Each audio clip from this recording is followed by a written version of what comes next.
नमस्कार दोस्तों, मैं दिनेश मालविया बात करेंगे रीट पात्रता परीक्षा 2024 की। ये गलती मत करना वरना फेल हो जाओगे। अब कौन सी गलतियां नहीं करनी है एग्ज़ाम के अंतिम समय में, अंतिम आपके 10 दिन बचे, 10 दिन में कौन सी गलतियां नहीं करनी जिसकी वजह से आप फेल हो सकते हो। तो अंतिम समय में ये गलतियां बिल्कुल ना करें। कौन सी नहीं करें, वीडियो में अंतिम समय तक बने रहोगे तो सारी संपूर्ण जानकारी आपको मिलने वाली है।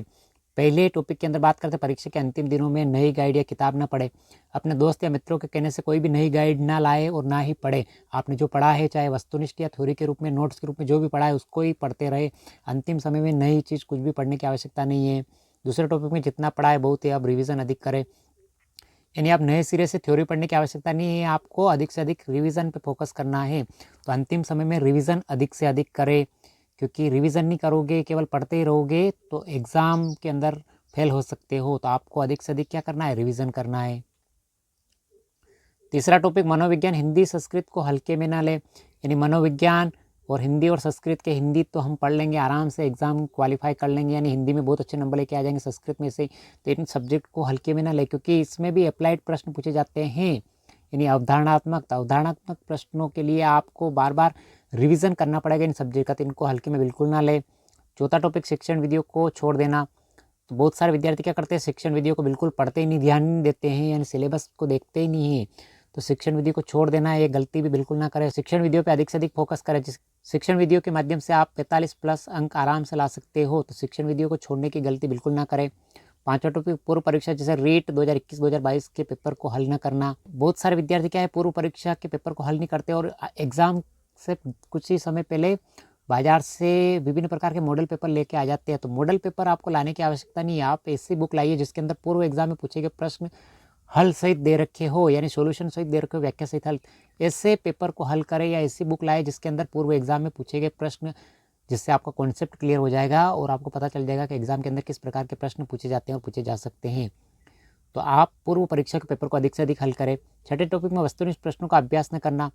तो फेल होना रीट पात्रता परीक्षा में कम अंक लाने का कारण यही है कि वस्तुनिष्ठ प्रश्नों का अभ्यास नहीं करना, केवल थ्योरी पढ़ते रहना। तो थ्योरी आपने पढ़ लिया, अब अंतिम समय में आप अधिक से अधिक अभ्यास पे फोकस करें, यानी रिवीजन करते रहे वस्तुनिष्ठ प्रश्न का। सातवें टॉपिक में सभी विषयों को केवल पढ़ना, रिवीजन न करना। बहुत सी बार क्या होता है कि अभ्यर्थी केवल पढ़ता ही रहता है, रिवीजन बिल्कुल नहीं करता है। तो रिवीजन महत्वपूर्ण है। आपने कम पढ़ा लेकिन रिवीजन बार बार किया है तो आपकी जो तैयारी है बहुत मजबूत हो जाएगी। तो आपको रिवीजन करना है, अगर रिवीजन नहीं करोगे तो फेल होने की 100% संभावना है। तो रिवीजन करें जिसकी वजह से आप रीट क्वालिफाई हो सकते हो। आठवां टॉपिक सोशल मीडिया का अधिक प्रयोग करना। तो रीट पात्रता परीक्षा में फेल होने का रीज़न एक सबसे बड़ा ये भी है कि सोशल मीडिया का बार बार प्रयोग करना, आधे घंटे तक पढ़ाई की फिर मोबाइल उठा के पढ़ना या टीवी का ज़्यादा देखना। तो सोशल मीडिया का कम से कम प्रयोग करें, बिल्कुल कम से कम प्रयोग करना है एग्जाम होने तक, यानी अंतिम 10 दिनों में आपको कम से कम, यानी सोशल साइट का बिल्कुल प्रयोग करना ही नहीं। अपने काम की आवश्यकता के अलावा आपको बिल्कुल प्रयोग नहीं करना है सोशल मीडिया का। नवा टॉपिक परीक्षा के अंतिम दिनों में मैराथन क्लासें देखना। तो मैराथन क्लासें आपको बिल्कुल देखने की आवश्यकता नहीं। अगर आपने बहुत अच्छी तैयारी की है तो मैराथन क्लासों में टाइम वेस्ट करने से कुछ नहीं होने वाला है। आप अभ्यास करिए, प्रैक्टिस करिए, वस्तुनिष्ठ प्रश्नों को हल करिए बार बार, और वस्तुनिष्ठ प्रश्न जितने अधिक हो सके, यानी पूर्व एग्जाम पूछे गए परीक्षाओं के पेपर हल करिए। मैराथन क्लासों से आपके 2-4 प्रश्न आ सकते हैं, पूरा पेपर आपका सोल्यूशन नहीं होगा। पूरे पेपर सोल्यूशन के लिए आपको पुराने पूर्व एग्जाम पूछे गए प्रश्नों को हल करना और नोट्स पढ़ना, और अभी तक आपने तैयारी अच्छी की तो ही आप एग्जाम में अच्छा प्रदर्शन कर पाएंगे, नहीं तो नहीं कर पाएंगे। तो मैराथन क्लासें बिल्कुल ना देखें, इस पर टाइम वेस्ट ना करें।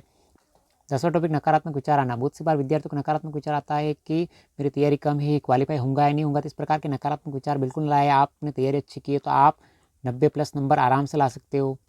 और दूसरों से स्वयं को कमजोर रखना। बहुत सी बार क्या होता है, विद्यार्थी तैयारी करता है लेकिन उसको अंतिम समय में लगता है कि मुझे याद कुछ भी नहीं है। तो एग्जाम में बिल्कुल सारी चीज़ें आपको याद आ जाएगी। आपको दूसरे से स्वयं को कमजोर नहीं समझना है, मजबूत समझना है कि आपने तैयारी की है तो एग्जाम के अंदर आपका प्रदर्शन अच्छा होगा। स्वास्थ्य का ध्यान न रखना। अंतिम समय में क्या होता है, बहुत सारे विद्यार्थी स्वास्थ्य का ध्यान नहीं रखते हैं। शादी ब्याह के सीज़न चल रही है तो वो कहीं पे भी कुछ भी खा लेते हैं, पी लेते हैं, जिसकी वजह से स्वास्थ्य बिगड़ जाता है। तो अपने अंतिम समय में केवल हल्का भोजन करें एग्ज़ाम तक, क्योंकि कुछ भी आपको खाने की आवश्यकता नहीं, जिससे स्वास्थ्य आपका सही रहेगा। 11वां टॉपिक पूरा सिलेबस करने के चक्कर में सरल टॉपिक छोड़ना। बहुत सी बार क्या होता है कि विद्यार्थी पूरा सिलेबस करने के चक्कर में जो सरल टॉपिक होते हैं उनको ही छोड़ देते हैं, उनका रिवीजन नहीं कर पाते, जिसकी वजह से वो एग्ज़ाम क्वालिफाई नहीं कर पाते हैं। तो आपको ये गलती बिल्कुल नहीं करनी है। पूरा सिलेबस कवर नहीं करना है, जितना आपने पढ़ा है उसका ही रिवीजन करना है आपको, और सरल टॉपिक को बिल्कुल नहीं छोड़ना है, क्योंकि सरल टॉपिक ही आपको पीछे ले जाते हैं। क्योंकि कठिन टॉपिक से विद्यार्थी का सिलेक्शन नहीं रुकता है। कठिन टॉपिक आपको नहीं आता है, किसी को नहीं आता है। यानी आपको नहीं आता, दूसरे को भी नहीं आता, लेकिन सरल टॉपिक आपको बिल्कुल नहीं छोड़ना है।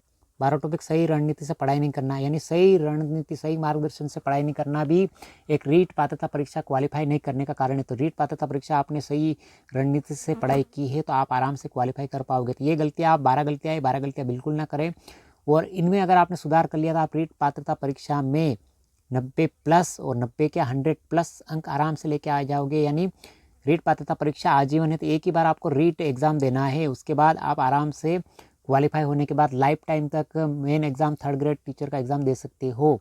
इस बार रीट पात्रता परीक्षा क्वालिफाई करें। परीक्षा के अंतिम दिनों में रीट पात्रता परीक्षा के अंदर ये गलतियाँ बिल्कुल नहीं करना है आपको।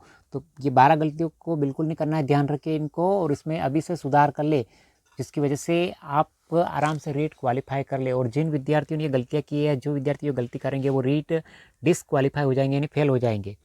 तो इसी प्रकार की रणनीति संबंधित रीट पात्रता परीक्षा से संबंधित आपके एग्जाम तक आपको लगातार वीडियो मिलते रहेंगे। और अगर आपने रीट पात्रता परीक्षा अंतिम 10 दिनों में किस रणनीति से क्वालिफाई करे वीडियो नहीं देखा है, तो डिस्क्रिप्शन में लिंक मिल जाएगा, जहाँ से आप उस वीडियो को भी देख सकते हो। और अंतिम 10 दिनों में आप तैयारी के माध्यम से रीट क्वालिफाई कर सकते हो। तो कैसा लगा वीडियो, लाइक शेयर सब्सक्राइब जरूर करें। इस प्रकार के वीडियो आपको लगातार मिलते रहेंगे। Thank you.